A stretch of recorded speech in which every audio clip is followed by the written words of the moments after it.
Hey, what's up, everybody? I'm Jeremy Siskind. I'm the author of this book, Playing Solo Jazz Piano, which I implore you to buy from my website. But today, I'm going to talk with you about a really great exercise for improvisation. This exercise can help with so many things. It helps keep your ideas organized. It might help you to create some different phrasing. It helps you to follow a form. It helps you to have a sense of call and response in your playing, and it can help you to integrate the left hand and right hand. And there's a bunch of kind of variations, and what I'm going to show you is where to begin if you're kind of a newer improviser, and then kind of where you can take this exercise. Okay, so there's kind of two versions of this, and the concept is really simple. We're going to start with a version called Play 2, Rest 2. So if I'm looking at a chart like Satin Doll, we're going to play, essentially improvise with the right hand for 2 measures, and then we're going to rest for 2 measures, 1 measure, 2 measures, and then we're going to play with the right hand for 2 measures, rest for 2 measures. Okay? Relatively simple concept. And when I say play for 2 measures, that doesn't mean it has to be, you have to start exactly on beat 1 of measure 1 and end exactly on the downbeat of measure 3 or anything like that. You know, this is music. You can start a little bit early with a pickup. You can end a little bit late. It's just approximately for those 2 measures. So I'm going to play like a bass line in my left hand, and I'll show you play 2, rest 2. So 1, 2, 1, 2, 3, 4.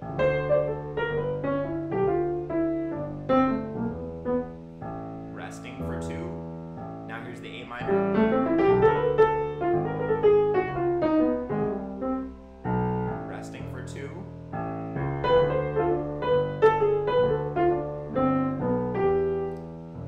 Resting for 2.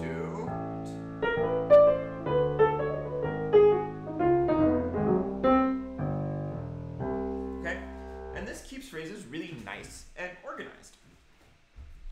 Now, the other possible variation of this exercise is called Play 1, Rest 1. I bet you could guess how that works. You guys are smart. Anybody who's watching my YouTube videos must be smart enough to figure this out. So you're going to play for 1 measure, rest for 1 measure. Again, you can spill a little bit over into the next measure. You can start a little bit early. You can start a little bit late. But that would sound something like this.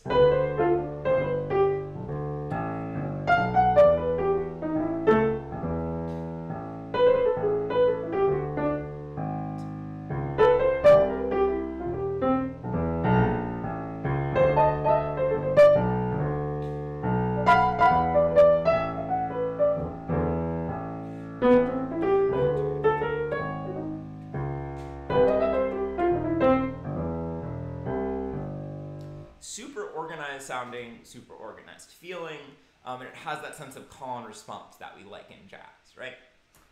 Speaking of call and response, I often use this when younger, newer pianists are having a tricky time integrating their right hand and left hand.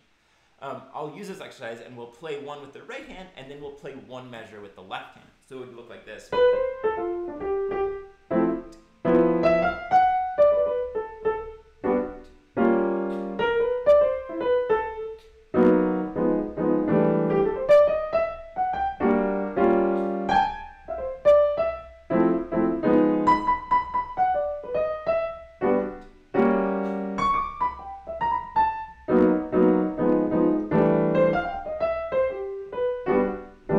Second ending, whatever.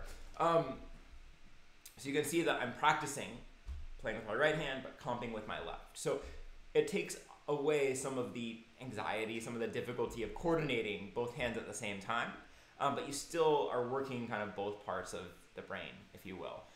You still have to be able to figure out where you are with the left hand and improvise with the right hand. And I'll just demonstrate that same thing on Play 2, Rest 2, because it feels just a little bit different.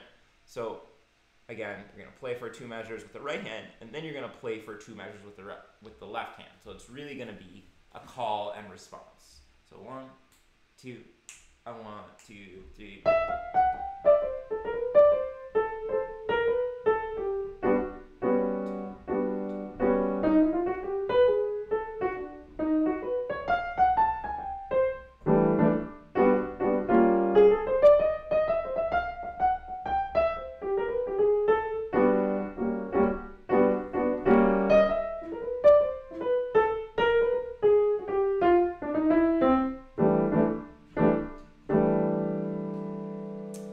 pretty simple, pretty clear.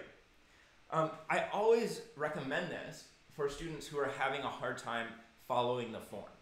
Like, for example, I recently had a student playing So What, right? The tune that's 16 measures of just D minor and then 8 measures of E flat minor. And it's so easy to get lost because, you don't have to keep track of the form.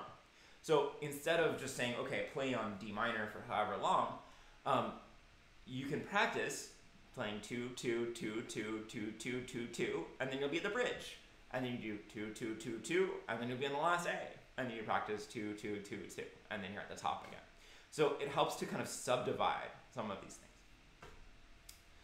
So that's the basic idea of the exercise. I think it's pretty clear, but let me show you some next steps that can get really interesting. So the first thing that you can do is you can mix these two concepts. So let's try it like this. We're going to do play 2, rest 2. I don't know why these little dashes became the symbol for rests, but that's what I'm doing. And then we're going to do play 1, rest 1, play 1, rest 1. Okay, so we're getting more interesting phrasing going now. So let's hear it. 1, 2, 1, 2, 3.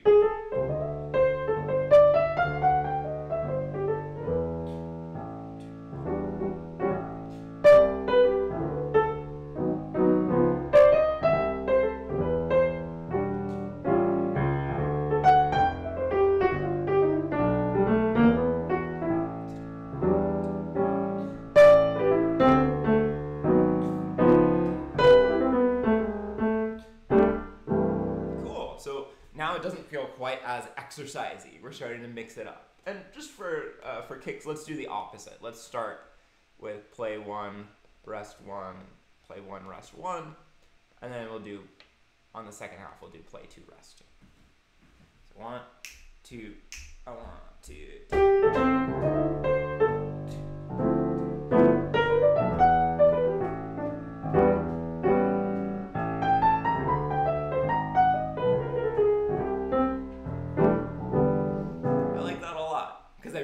Play through that A minor to D, A flat minor to D flat.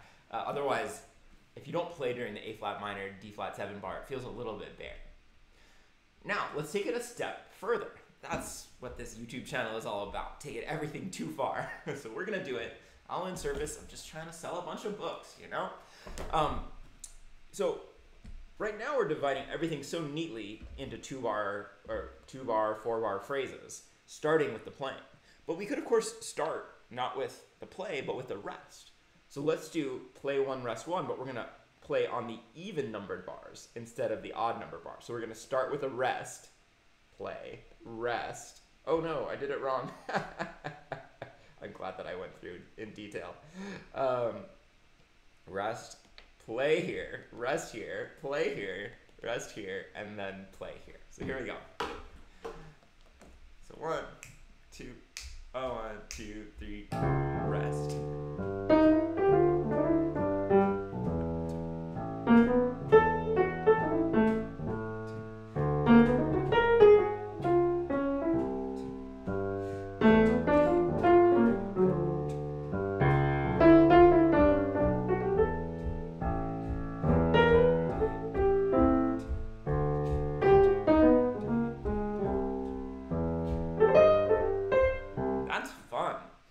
Feels like I get to play off the hip a little bit more. I don't know what exactly that means, but I feel like I'm responding to something that's already happened, which is a fun feeling. Similarly, we could start our play 2, rest 2 with a rest. Okay, hopefully I'm not going to mess this up. We're going to rest 2, and then we're going to play 2, and then we're going to rest 2, and then we're going to play 2. Let's see how this sounds.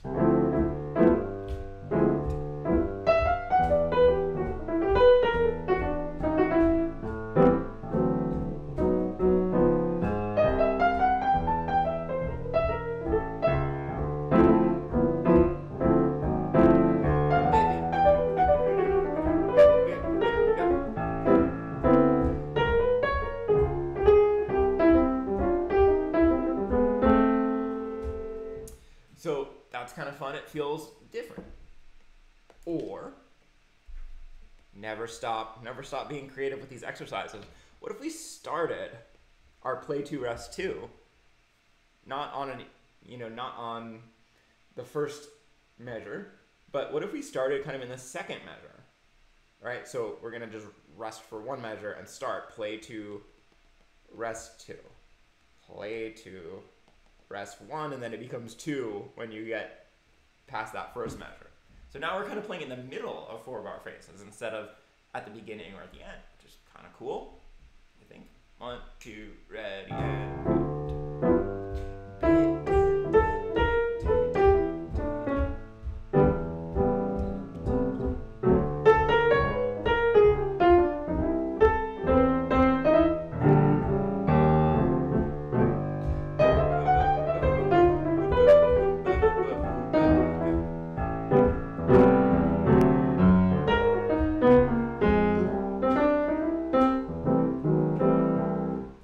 I like it. Kind of a fun little result. And now let's mix wildly. So let's do rest. Oops. We're gonna start with rest 1, play 1. Then we'll do play 2, rest 2, and then we'll do play 1, rest 1. All right. So this is a little bit random, but let's try it. 1, 2, 3, 4.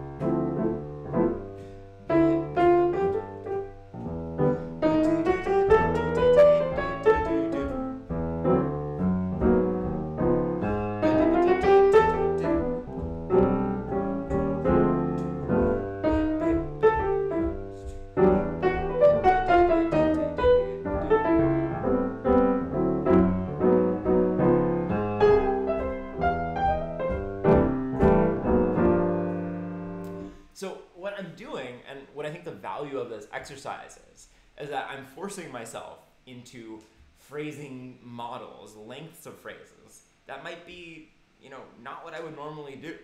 And it kind of shakes me out of my, normal habits. So just to review, to start, I would start kind of really evenly with 4-bar phrases. Play 1, rest 1. Play 2, rest 2, until you get to an 8-bar phrase, and really master that. Then, I would mix play 1, rest 1, and play 2, rest 2. You can also try starting with the rest instead of starting with playing. Then, try to put these things into the middle of a 4-measure phrase, especially the play 2, rest 2, instead of always starting or ending, instead of having them fit evenly into that 4-measure phrase. Hope you liked this video. I hope it was valuable. My book, Playing Solo Jazz Piano, it is available on Amazon, but I'll send you a signed copy, and I'll be eternally grateful if you purchase directly from me. Please like and subscribe and comment. I'll see y'all soon.